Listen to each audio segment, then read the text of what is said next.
Assalamualaikum warahmatullahi wabarakatuh. Perkenalkan, saya Puput Aprianti, NIM B1B1222046. Video ini dibuat untuk memenuhi tugas ulangan tengah semester dengan dosen pengampu Bapak Alfa Beriansyah, SIP MIP, dengan materi yaitu tentang teori yang mempengaruhi sistem pemerintahan negara. Uh, ada 6 teori. Yang pertama yaitu teori pemisahan kekuasaan, merupakan konsep pembagian kekuasaan pemerintah dalam suatu negara. Yang kedua yaitu teori demokrasi, yang memberikan kebebasan yang diwakilinya kepentingan melalui forum publik. Yang ketiga yaitu teori negara berdasarkan atas hukum, yaitu kekuasaan negara harus dibatasi oleh undang-undang. Yang keempat, teori negara berkonstitusional bertujuan untuk menjamin negara dan pemerintah beroperasi dalam kerangka hukum yang jelas dan transparan. Kelima, yaitu ajaran negara kesejahteraan sebagai konsep untuk meningkatkan kesejahteraan masyarakat. Dan teori yang terakhir yaitu ajaran sistem pemerintah dengan tujuan untuk memastikan bahwa pemerintah berjalan efektif dan efisien. Sebelum kita memperdalam tentang keenam teori tersebut, alangkah lebih baiknya kita memahami dulu apa itu sistem pemerintahan. Kata sistem berasal dari kata sistem. Kata tersebut adalah kata dari bahasa Inggris yang memiliki arti susunan, cara, jaringan, tatanan. Arti dari kata pemerintah adalah sebuah perbuatan, hal, cara, atau urusan dalam memerintah sesuatu. Pemerintah juga berarti segala urusan yang dilakukan oleh negara. Urusan tersebut dilakukan untuk menyelenggarakan kesejahteraan rakyat sekaligus menjadi kepentingan negara. Oleh karena itu, pemerintah adalah tindakan atau kegiatan pemerintah. Berdasarkan kedua arti tersebut, dapat ditarik kesimpulan mengenai arti sistem pemerintahan. Sistem pemerintahan adalah sebuah susunan yang teratur. Susunan tersebut berupa prinsip yang melandasi beragam kegiatan. Yang pertama yaitu teori pemisahan kekuasaan. Teori pemisahan kekuasaan yang dikembangkan oleh John Locke dan Montesquieu baru muncul sekitar abad ke-17. Demikian juga dengan munculnya teori dan hukum konstitusi. Baru berkembang sekitar abad ke-18. Walaupun sebelumnya pada masa Yunani kuno, konstitusi telah banyak dibicarakan. Teori pemisah kekuasaan ini bertujuan untuk menciptakan keseimbangan antara kekuasaan di antara cabang-cabang pemerintah. Dengan memisahkan kekuasaan ini, tidak ada satu cabang pemerintah yang memiliki kekuasaan absolut, sehingga mencegah terjadinya penyalahgunaan kekuasaan. Trias politika ini adalah konsep politik yang berarti pemisahan kekuasaan. Pada intinya, trias politika merupakan sebuah ide untuk memisahkan pemerintah menjadi 3 bagian, yaitu legislatif, pembuat undang-undang, eksekutif, pelaksana undang-undang, dan yudikatif, pengawas pelaksanaan undang-undang.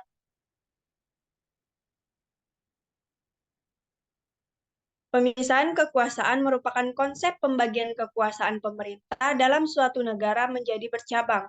Masing-masing cabang mempunyai kekuasaan dan tanggung jawab yang terpisah dan independen. Sehingga kekuasaan satu cabang tidak bertentangan dengan cabang-cabang kekuasaan lainnya.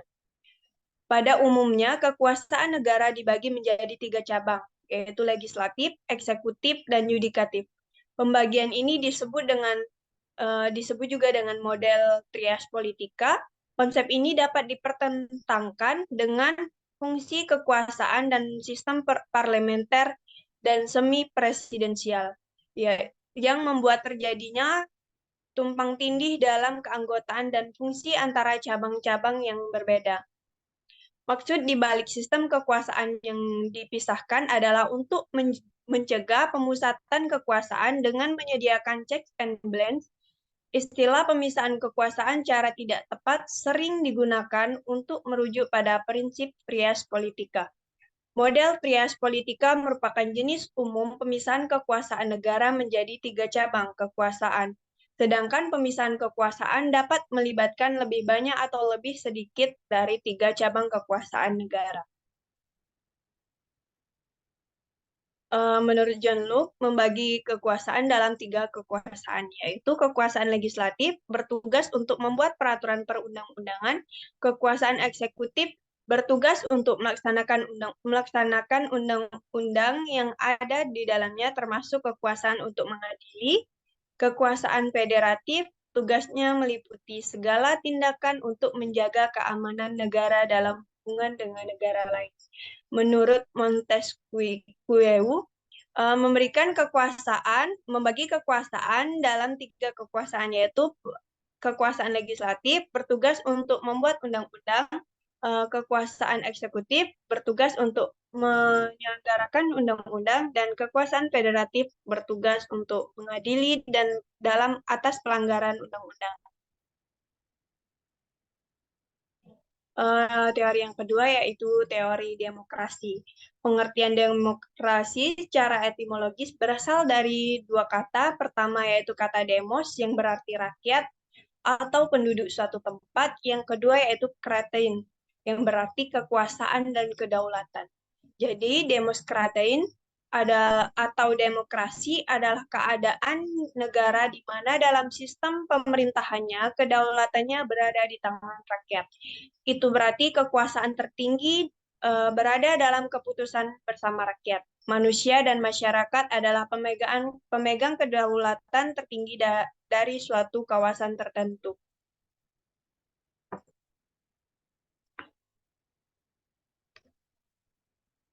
Sejarah awal teori demokrasi dapat dilacak kembali ke zaman Yunani kuno, di mana kota-kota seperti Athena dan Sparta telah menerapkan sistem pemerintahan yang didasari pada kekuasaan rakyat selama berabad-abad. Berikutnya, konsep demokrasi berkembang dan berubah. Di Inggris, Magna Carta pada tahun 1215 menegaskan bahwa raja harus mengikuti aturan hukum yang sama dengan rakyatnya. Pada abad ke-18, gagasan demokrasi mulai berkembang di Amerika Serikat. Pada abad ke-20, demokrasi menjadi ideologi yang semakin populer di seluruh dunia. Teori demokrasi bertujuan untuk memberikan kekuasaan politik kepada rakyat. Selain itu, mendorong partisipasi aktif warga negara dalam proses politik dan pengambilan keputusan, juga untuk melindungi hak asasi manusia.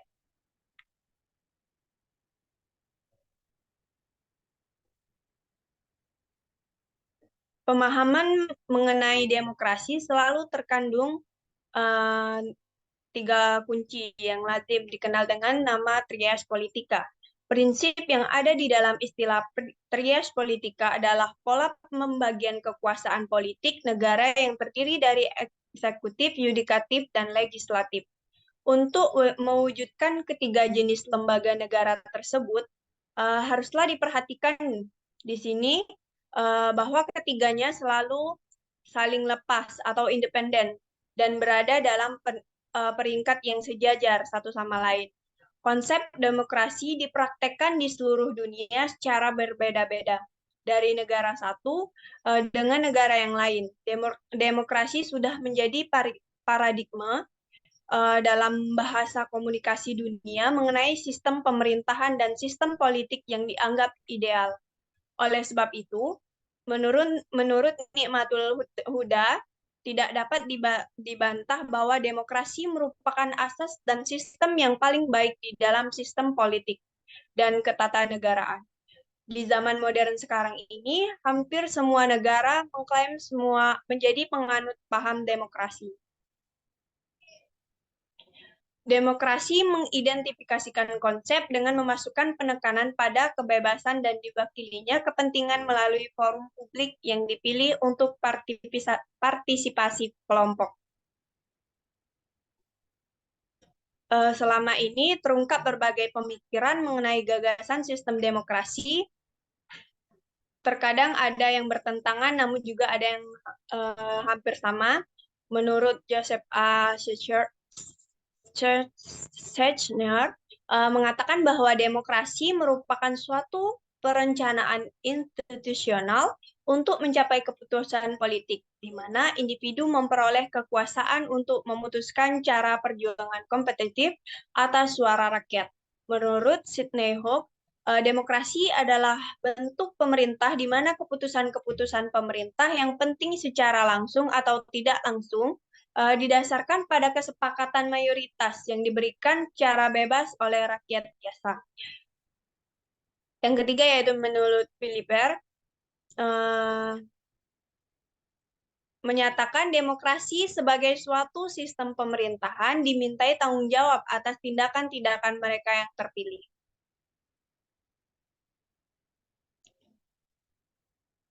Yang ketiga yaitu teori negara berdasarkan atas hukum. Teori negara berdasarkan atas hukum atau rule of law telah ada sejak kuno, tetapi konsep ini lebih dikembangkan pada abad ke-17 dan ke-18 di Inggris. Konsep ini berdasarkan prinsip bahwa hukum harus di atas segalanya, dan bahwa pemerintah dan rakyat harus tunduk pada hukum dan sama. Pada abad ke-19 dan ke-20, konsep teori negara berdasarkan atas hukum terus berkembang dan diperluas. Hari ini, teori negara berdasarkan atas hukum diakui sebagai prinsip dasar demokrasi modern.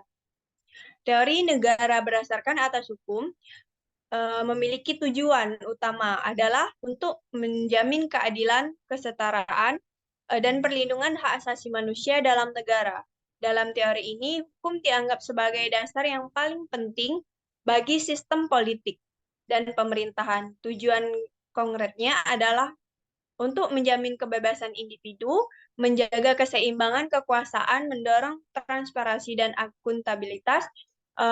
Yang terakhir yaitu meningkatkan stabilitas dan keamanan.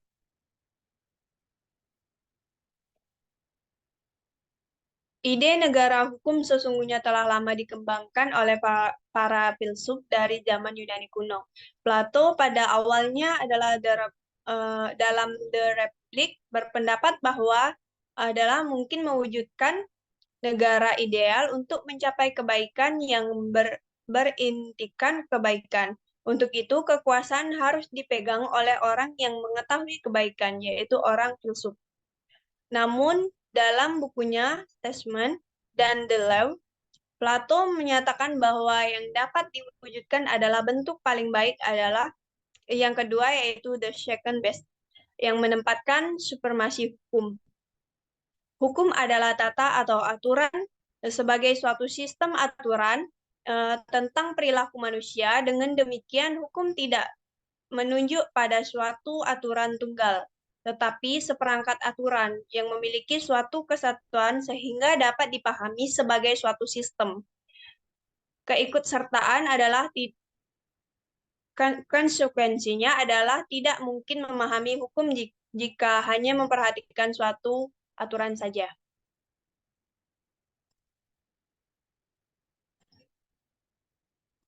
Menurut Julius Stahl, konsep negara hukum yang disebutnya dalam istilah Restart itu mencakup 4 elemen penting. Yang pertama yaitu perlindungan hak asasi manusia, yang kedua pembagian kekuasaan, yang ketiga pemerintah berdasarkan undang-undang, yang keempat peradilan tata usaha negara. Prinsip-prinsip yang dianggap ciri penting negara hukum menurut The International Commission of Jurists adalah negara harus tunduk pada hukum, pemerintah menghormati hak-hak individu, yang terakhir yaitu peradilan yang bebas dan tidak memihak. Teori yang keempat yaitu teori negara konstitusional. Teori negara konstitusional adalah konsep bahwa kekuasaan negara harus dibatasi oleh konstitusi atau undang-undang dasar. Konstitusi menjadi pegangan yang memadu tindakan pemerintah, sehingga terciptanya kepastian hukum dan perlindungan hak individu. Sejarah teori negara konstitusional di Inggris pada abad ke-17, konflik antar raja dan parlemen Inggris memunculkan konsep negara konstitusional modern. Konsep negara konstitusional menjadi dasar pembentukan Amerika Serikat setelah Revolusi Perancis pada tahun 1789. Yang terakhir yaitu kekalahan Jerman dalam Perang Dunia ke-1 abad ke-20 dalam konteks global. Secara etimologi, konstitusi berarti membentuk atau pembentukan yang berasal dari kata kerja constituere atau bahasa Perancis. Sedangkan dalam bahasa Belanda adalah graduate yang berarti suatu undang-undang yang menjadi dasar dari segala hukum. Sedangkan di Indonesia menggunakan undang-undang dasar seperti Grondwet yang telah digunakan untuk bahasa Belanda. Suatu konstitusi memuat suatu peraturan pokok mengenai soko guru atau sendi-sendi pertama untuk menegakkan bangunan besar yang disebut negara. Sendi-sendi itu harus kuat sehingga tidak mudah runtuh. Dalam sejarah, kita melihat bahwa identifikasi antara pengertian konstitusi dan undang-undang dasar itu dimulai sejak Oliver Cromwell, Kerajaan Inggris pada tahun 1599 sampai 1658 yang memaknai undang-undang dasar itu sebagai the instrument of government, yang berarti bahwa undang-undang dasar dibuat sebagai pegangan untuk memerintah, dan dari sinilah muncul identifikasi dan konstitusi dan undang-undang dasar. Pada tahun 1787, pengertian konstitusi menurut Cromwell tersebut kemudian diambil alih oleh Amerika Serikat, yang selanjutnya oleh Lafayette diambil oleh negara Prancis pada tahun 1789.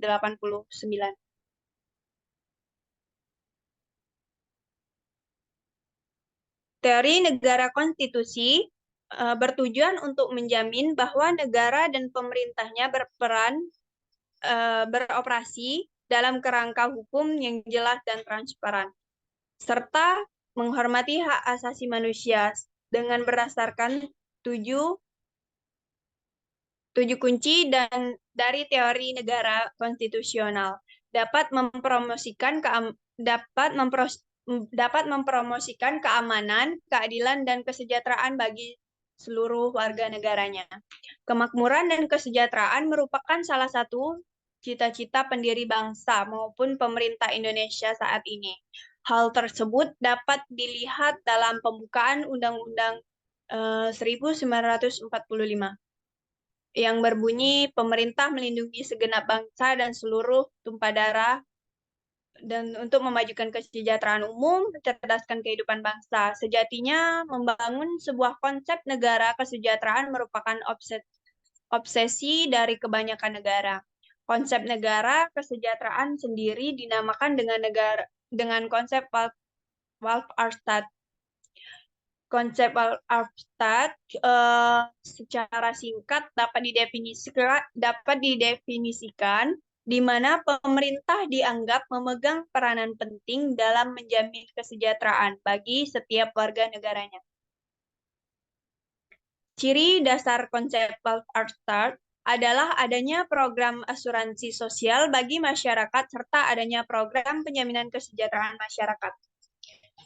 Penerapan konsep ini tak terbatas pada ideologi maupun sistem konstitusi yang dianut oleh suatu negara tertentu.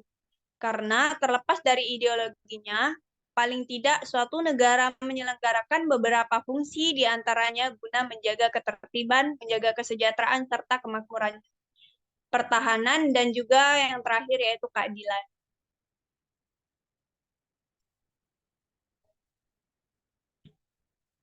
Konsep konstitualisme sendiri sebenarnya telah ada dan berkembang jauh sebelum Undang-Undang Dasar pertama dirumuskan. Ide pokok dari konstitusionalisme adalah bahwa pemerintah sebagai penyelenggara negara perlu dibatasi kekuasaannya agar tidak sewenang-wenangnya dalam memerintah. Konstitusionalisme menganggap bahwa suatu undang-undang dasar atau konstitusi adalah jaminan untuk melindungi rakyat dan perilaku semena-mena pemerintah. Dengan demikian, melahirkan suatu konsep lainnya yang disebut dengan negara konstitusional, di mana undang-undang dasar menjadi instrumen yang paling efektif dan menjalankan konsep rule of law atau negara hukum.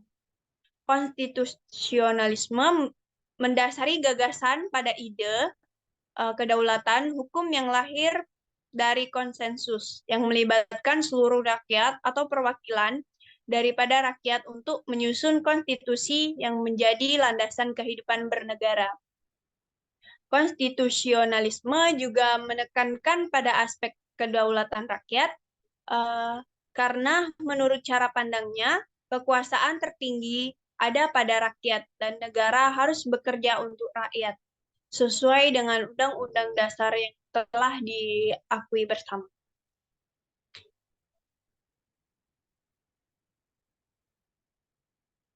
Ada beberapa tokoh pendukung ide konstitusionalisme pada era modern, yaitu Karl J. Friedrich. Menurutnya, dalam bukunya yaitu berjudul Constitutional Government and Democracy, konstitusionalisme merupakan gagasan bahwa pemerintah merupakan suatu kumpulan atau kegiatan yang diselenggarakan oleh dan atas nama rakyat, tetapi yang dikenakan beberapa pembatasan yang diharapkan akan menjamin kekuasaan yang diperlukan untuk pemerintah itu tidak disalahgunakan oleh mereka yang mendapat tugas untuk memerintah.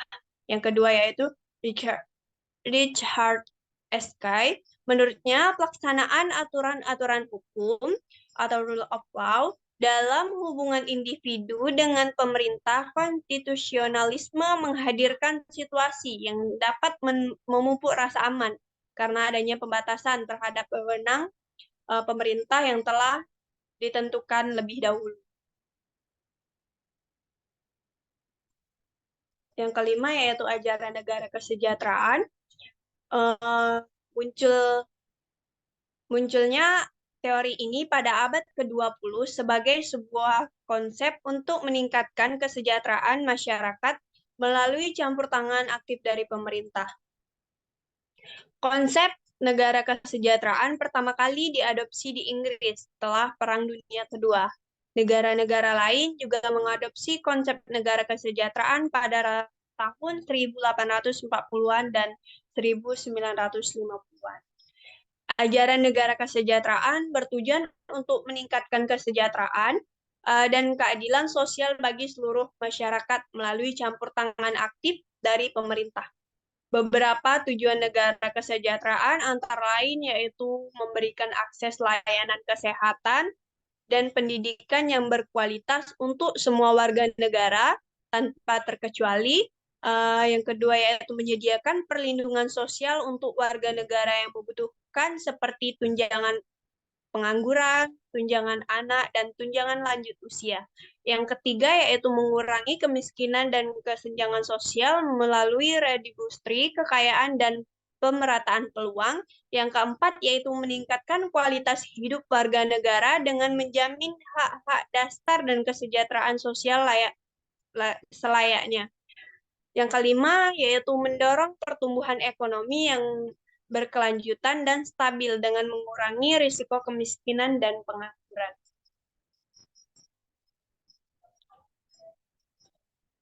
Profesor Carnebook mengungkapkan bahwa negara harus secara aktif mengupayakan kesejahteraan, bertindak adil yang dapat dirasakan seluruh masyarakat secara merata dan seimbang, bukan menyejahterakan golongan tertentu, tapi seluruh rakyat. Teori negara kesejahteraan tersebut seringkali dimaknai berbeda oleh setiap orang maupun negara. Namun teori tersebut secara garis besar tidaknya mengandung 4 unsur atau 4 makna, antara lain yaitu sebagai kondisi sejahtera, kesejahteraan sosial sebagai kondisi terpenuhinya kebutuhan material dan non-material. Kondisi sejahtera terjadinya manakala kehidupan manusia aman dan bahagia karena kebutuhan dasar akan gizi, kesehatan, pendidikan, dan tempat tinggal, dan pendapatan dapat dipenuhi serta manakala manusia memperoleh perlindungan dari risiko-risiko utama yang mengancam kehidupannya. Yang kedua yaitu sebagai pelayanan sosial umumnya mencakup 5 bentuk, yakni jaminan sosial, pelayanan kesehatan, pendidikan, perumahan, pelayanan personal, dan pelayanan sosial personal. Yang ketiga yaitu sebagai tunjangan sosial, kesejahteraan sosial yang diberikan kepada orang miskin karena sebagian besar penerima kesejahteraan adalah masyarakat miskin, cacat, pengangguran yang kemudian keadaan ini menimbulkan konotasi negatif pada istilah kesejahteraan, seperti kemiskinan, kemalasan, ketergantungan, dan lain sebagainya. Yang terakhir yaitu sebagai proses atau usaha terencana, sebuah proses yang dilakukan oleh perorangan, lembaga-lembaga sosial, masyarakat, maupun badan pemerintah untuk meningkatkan kualitas kehidupannya melalui pemberian pelayanan sosial dan tunjangan sosial.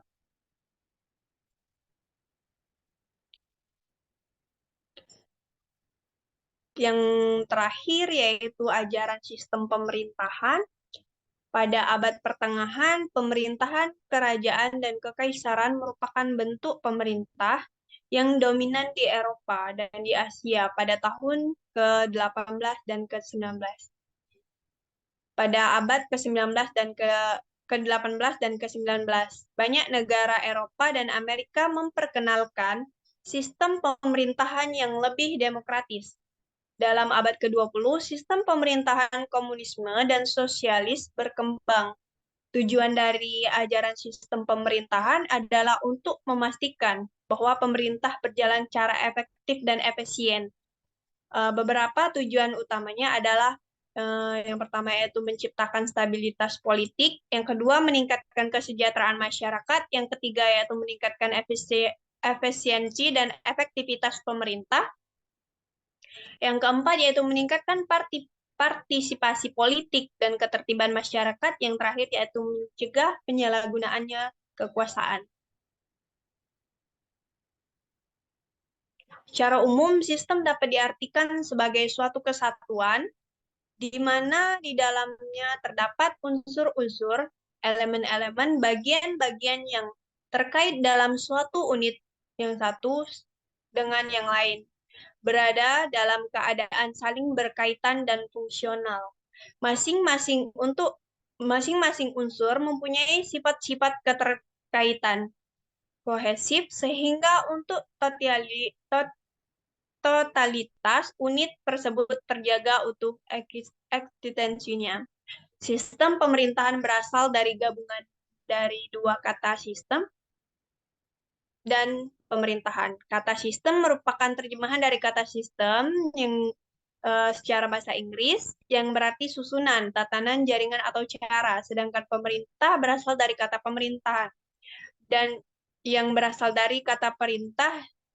Dan kamus bahasa Indonesia, kata-kata itu berarti yang pertama yaitu perintah adalah perkataan yang bermakna menyuruh atau melakukan sesuatu. Yang kedua yaitu pemerintah adalah kekuasaan yang memerintah suatu wilayah, daerah, atau negara. Yang terakhir yaitu pemerintah adalah perbuatan, cara, hal, atau unsur dalam pemerintah.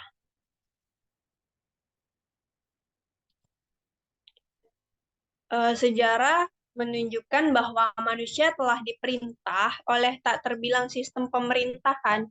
Adanya sistem pemerintahan bangsa-bangsa ini, Inka dan Aztec, sistem kerajaan Mesir dan Babilonia purba, kerajaan-kerajaan Persia beragam, negara kota bangsa Romawi dan Yunani, kerajaan Bizantium, negara-negara Hindu kuno, dan kerajaan Moghul, Khalifah Arabia, dan negara Muslim. ada sistem pemerintahan Eropa sejak keruntuhan sistem feodal sampai kepada abad absolutisme dan kemudian sistem-sistem pemerintahan kolonial.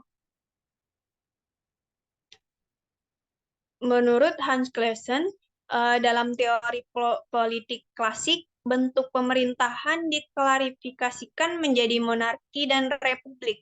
Ditambahkan Mohkusnadi dan Harmaili Ibrahim yang lazim dipakai untuk membedakan kedua bentuk tersebut. Mahfud, menurut beliau, sistem pemerintahan negara dapat didefinisikan sebagai suatu cara kerja serta koordinasi atau relasi antar tiga badan kekuasaan, yaitu badan legislatif, badan eksekutif, dan badan yudikatif.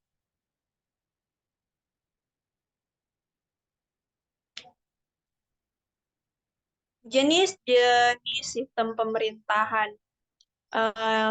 Yang pertama yaitu ada sistem pemerintahan presidensial. Sistem pemerintahan presidensial atau disebut juga dengan sistem kongresional merupakan sistem pemerintahan negara republik di mana kekuasaan eksekutif itu dipilih melalui pemilu dan terpisah dengan kekuasaan legislatif.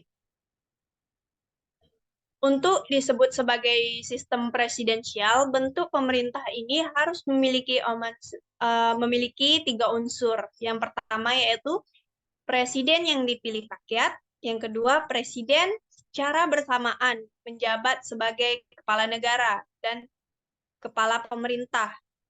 Dan dalam jabatannya ini mengangkat pejabat-pejabat pemerintah yang terkait. Presiden harus menjamin memiliki kewenangan legislatif dan undang-undang dasar atau konstitusi. Dalam sistem presidensial, presiden memiliki kedudukan yang relatif kuat dan tidak dapat dijatuhkan karena rendah subjektif, seperti rendahnya dukungan politik. Namun masih ada mekanisme untuk mengontrol presiden.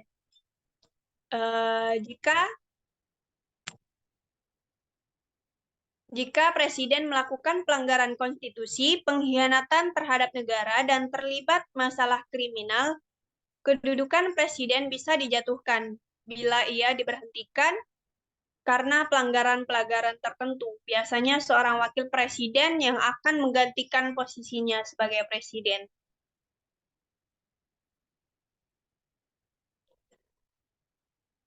Kelebihan sistem pemerintahan presidensial.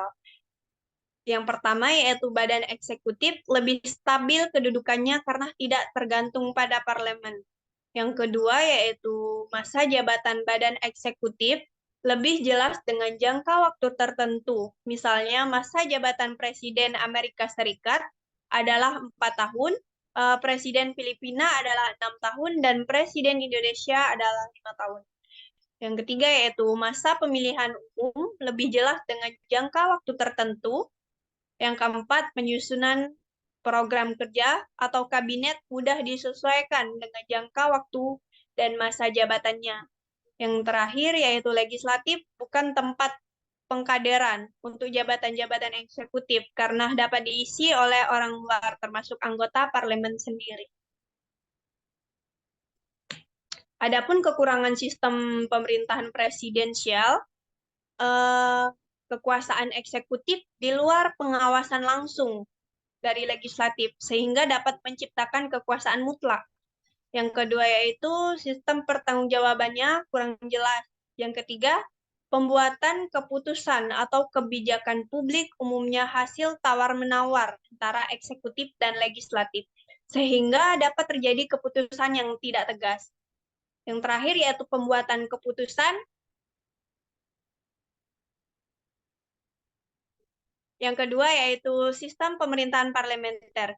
Adalah sebuah sistem pemerintahan yang parlementernya memiliki peranan penting dalam pemerintah. Dalam hal ini, parlemen memiliki wewenang dalam mengangkat Perdana Menteri dan parlemen pun dapat menjatuhkan pemerintah, yaitu dengan cara mengeluarkan semacam mosi tidak percaya. Berbeda dengan sistem presidensial, Sistem parlemen dapat memiliki seorang presiden dan seorang perdana menteri yang berwenang terhadap jalannya pemerintahan. Dalam presidensial, presiden berwenang terhadap jalannya pemerintah, tetapi dalam sistem parlemen, presiden hanya menjadi simbol kepala negara. Yang ketiga yaitu pemerintahan campuran atau konstitusi campuran adalah sebuah bentuk pemerintah yang mencampur unsur-unsur demokrasi, aristokrasi, dan monarki. Gagasan tersebut dipopulerkan pada zaman klasik dalam rangka mendeskripsikan stabilitas, inovasi, dan kesuksesan republik sebagai sebuah bentuk pemerintah yang dikembangkan di bawah konstitusi Romawi. Tak seperti demokrasi, aristokrasi, dan monarki klasik, di bawah pemerintahan campuran, para penguasa dipilih oleh negara yang ketimbang meraih jabatan mereka melalui warisan atau sortisi. Pada masa Yunani, Romawi, sortisi dianggap sebagai karakteristik utama demokrasi klasik. Mungkin itu materi yang dapat saya jelaskan. Kurang dan lebihnya saya mohon maaf. Terima kasih atas waktunya. Wassalamualaikum warahmatullahi wabarakatuh.